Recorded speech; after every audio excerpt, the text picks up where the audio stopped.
Are you sure we have met before, kid? Yes, we have. Don't you remember? It was before I have died. Me. Hi guys, welcome back to the Quora zone. I have a little stick bug down here. Her name is Stealth. She'll be joining us for this story today. The story we're reading from today is, what's the creepiest thing you have heard a child say? Our next post is from Beatrice Weller. When my daughter was 3, she asked me if she could watch a cartoon while I was busy doing something. I turned on the TV and found a channel where Dora the Explorer was playing. Hey bitches, it's me, Dora. Yeah, I gained some weight, what? Little life update. Me and Boots ain't cool anymore. That motherfucker left me. He was smashing the echo the whole time. My cousin ain't tell me nothing. Life's been hard out here. Thinking she could at least learn a little Spanish as she sat mesmerized by the electronic babysitter. After a few minutes, she asked me if she could instead watch Scooby-Doo. I asked her what was wrong with watching Dora. She told me the characters weren't speaking Spanish the right way. Of course they are, I said. Anyway, you don't know how to speak Spanish. Our next post is from Arjan Pansa.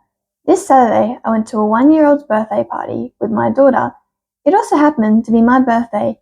My daughter has literally just learned to walk, so I held her hand and was appropriately led by her across a huge room full of kids, toys, and foods to investigate anything, everything. She could either put it in her mouth or stand all over it like some pint-sized Godzilla. As we approached the seesaw she wanted to investigate, another kid, who was probably about 4 to 5, literally leapt onto it and started playing, rocking forward and back. This was a conversation that proceeded. Kid: do you remember me? We've met before. Me: have we? Kid: yes. Me: I don't remember. Are you sure we have met before? Kid: yes, we have. Don't you remember? It was before I have died. Me. Have you guys ever met anyone that has, said to you, we met before in a past life? More of a kid, as they are more connected spiritually when they're younger? So let me know in the comments, because that would be pretty cool. Our next post is from Britt McNeillis. My kid sister used to have nightmares every night, starting before she could talk. Every night she'd wake up crying, and she'd stay in her crib and cry until I took her out of her crib and let her sleep in my bed.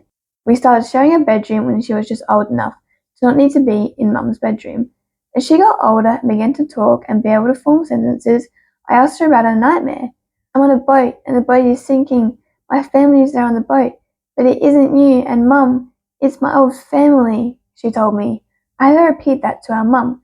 We couldn't figure out where she might have seen or heard about a sinking boat, considering how young she was when the nightmares began, or what she meant by old family. Soon after, she was able to describe the nightmare to me. She stopped having it every night, and eventually stopped having the nightmare at all, and never had it again. I asked her about it a few months ago. She's 11 years old now, and she told me that she doesn't remember it. Did my little sister dream of a past life that ended up sinking on a ship? Personally, I think that her younger sister definitely was dreaming about her past life. It sounds like, from reading other stories about kids having past lives, definitely sounds like that one. Let me know what you guys think about this one in the comments below. Our next post is from Heather L. I was at a Thanksgiving dinner with my relatives and cousins. I was in 7th grade and all the adults asked me how school was. I told them it was fun and I was doing great in school. I walked around the large house and went to a living room to talk with my cousins. The little boy pulled my shirt. He looked like 5 or 6 years old. I bent down to greet him. Me: hey buddy, how are you? Him: I'm doing great. You look like my imaginary friend. Me: oh really? Can you describe her to me? Him: she has your hair and your face looks similar to hers, but she is way taller. How tall? Taller than my daddy, points to a tall man, thinking, oh wow, that's really tall. She also wears a red dress. She looks so sad every time we see each other. Oh really? Tell me more. Well, we only just meet when my parents are asleep. She has black eyes and really white skin. She'll just stand in the corner of my room sometimes. Hi, sisters! Sometimes. What do you mean? Well, other times she comes up to me, comes close to my face, but Daddy and Mummy don't believe in the sad woman. Then I think the mum calls to him to the table, and he waves a goodbye and whispers, maybe she'll come to you if I behave well, and runs off. That is definitely a spirit. As little kids, once again, are higher in touch with their spirituality. So it definitely was a spirit right there. Our next post is from Ava Caulfield. My sister was born. Right away my parents wanted to name her Emily. It was weird for them since they planned on naming her Madeline, but something just made her seem more like an Emily. My parents named her Madeline anyway, and never told anyone about their weird feeling. My sister was old enough to talk.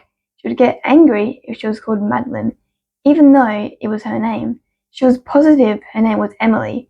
She talked about being a teacher, losing the love of her life because he died in the war, wanting to taste wine again, and to have children since she claimed to be unable in her other life. She was barely 3 when she said all of that. Years later, things got a bit creepier when a 2-year-old moved onto our street with past life stories like my sister had. Even creepier yet, she was obsessed with my sister, always wanting to play and be with her. She didn't call her by her name Madeline though. She instantly called her Emily, without ever knowing about my sister's stories and my parents' odd feelings. Edit. For anyone wondering, my sister is a teenager now, and she doesn't really remember the things she used to tell us. The only thing she remembers is thinking her name was Emily.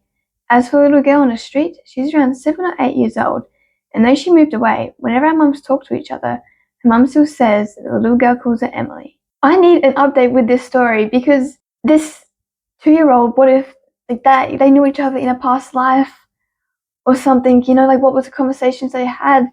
If when I'm older and I have kids, if my kid treat me like what you, bro, it's like literally being a stick right now. If I had a kid and they were talking about a past life, I would always remind them like at least once a week, like a couple of days, so they would keep on remembering it until they were older, until they get to an age, if they're making up stories. Alright guys, that is all from the Quora Zone today. I hope you guys enjoyed these stories. I'm quite interested in the ones with kids in past lives. Let me know if you guys have your own stories of that, or any creepy stories that you've heard a child say. Let me know if you guys want stealth over here in more videos for you guys. And once again, don't forget to like and subscribe for more.